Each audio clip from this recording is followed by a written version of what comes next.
I'd like to thank Coach Brian Brown for joining me. And Coach Brown, game against Yuma, if we recap week number 2, just from a fan standpoint, absolutely excellent game. How about from a coach's standpoint? From a coach's standpoint, I thought it was kind of the same. I was really proud of our boys for how they played. We kind of went into that game, and we've talked about this in the past, of who we are. And I was really proud of not only the coaching staff but the players, because I think we stuck to who we were very well. We didn't panic. The team didn't panic. That last drive in the fourth quarter was, I just thought that was exceptional play on behalf of those boys, because they, like I said, they were consistent, and we talked about consistency, and they just kept pounding the ball up the middle, and we'd make some big plays on the outside, kind of soften the middle up a little bit, and then we'd come right back to doing what we were doing. And and when they scored that touchdown, how can you not be excited for a football team? That was a minute 11 left on the clock, and scoring the go-ahead touchdown, and it was just so much excitement. And one thing I have to say too is the fans. That was one of the most electric home fields that we've had in a long time. I mean, when you can hear it from the sideline, and hey, maybe that's because it's the first time we've had fans in a long time, but it was electric, and that kind of support from the fans, man, that just makes a team pumped up so much better, and it makes that thing just exceptional.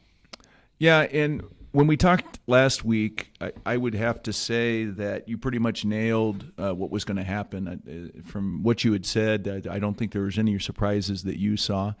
You had talked about the quarterback, Robinson, that he was an excellent runner, and he definitely had some great plays. And basically what you expected to see defensively, you really did see. And going to that last drive, and I think it's a little too early to refer to it necessarily as a season-defining drive, but what do you think your team learned specifically in that last drive for a touchdown? Well, like I said, I think what they learned is that they just don't have to panic. And to be quite frank with you, I think as a coaching staff, we learned as much as, if not more, than the boys did. Because going into things, sometimes, you're looking at your playbook and you're looking at plays, and we've been such a big play football team for how many different years, where we always just seem to make that big run. And, this year, yeah, we've knocked off a few. I mean, Zach Marrero had a 37-yard run, and that's a formidable gain, but we're not having those big plays. And so sometimes as a coach, you're kind of, you're so used to that. You're kind of looking through your playbook like, well, which play is going to make that happen? But what I learned is this is not who we are, and we learned who we are, and we stuck to it. As a coach, I stuck to it. As a play caller, I stuck to it. And boy, those kids they responded exactly the way I thought they would. They've got a lot of heart, a lot of grit, and they just keep pounding away. Now, the other thing we had talked about was the jump you expected from the play of your team from week 1 to week 2. Did you see what you expected to see? I did. I saw more maturity, and that's what we talked about, especially with my quarterback. I just saw a lot more maturity with him. He didn't seem to panic as much. I think just from listening to the other players, I think his temperament in the huddle was a lot better. I think he kind of led them this week, and I think his play showed. Our passing game still is a work in progress, but if I can get my quarterback out there and he's looking downfield, and then when he sees an open field, he takes off running and makes big plays. 10-yard gain's a big play in those situations. So what I really saw with a lot of my younger players, or like I said, more of my inexperienced players, was the maturity, and I think that's just going to keep building week after week. Now, the line, I know it's been a little bit of concern, essentially rest for your line, and offensively and on the defensive side, because you do have a number of guys that are going both offense and defense. Are you able to, at a point now, a few games into the season, be able to spill some of your guys a little bit? We are. In fact, today we kind of let a couple players that have a little bit of a nagging injury here and there, we kind of let them rest. And some of the players that we've kind of felt that could come along, we put them in there today, and they really did a good job. And so I think the trust that we have in them, and the biggest thing is offensive line play, each guy has to trust the guy next to him. And I think right now we had such a great, that starting group really knows what they're doing. But some of the guys that we've moved from position to position, and some of the younger guys that we've kind of brought in and got some reps with that first team, I think they're starting to trust each other, and that's huge. So now we're getting ready for week number 3, and the gauntlet continues, Coach. Getting ready for the number 1 ranked Limon Badgers, who you're incredibly familiar with. What do we expect to see from the Badgers?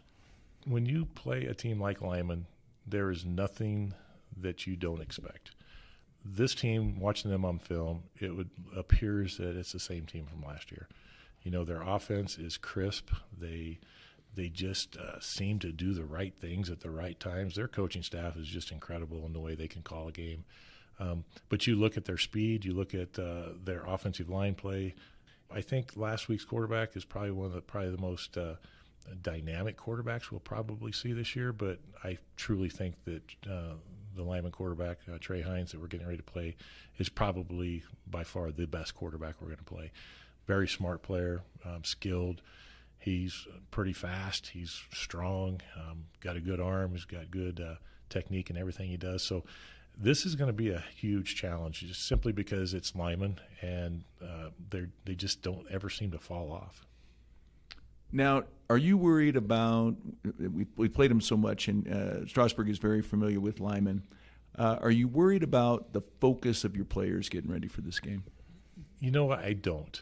What I've seen in this team is – and something I think that our schedule has really helped us with, playing 2 very, very good football teams, very physical football teams, dynamic football teams. It's prepared us to say, you know, this is who we are, this is what we know how to do. And so coming into Limon, what I'm not seeing is any type of hesitancy. I don't think there's anybody that's looking at Limon as something they can't play against. You know, if we would have went against maybe some lesser teams, maybe they'd be a little bit, influenced by that. But right now, I don't see that. Now, as a coach, I know you're very excited about this game. What is it about a game with a team of this caliber that really excites you?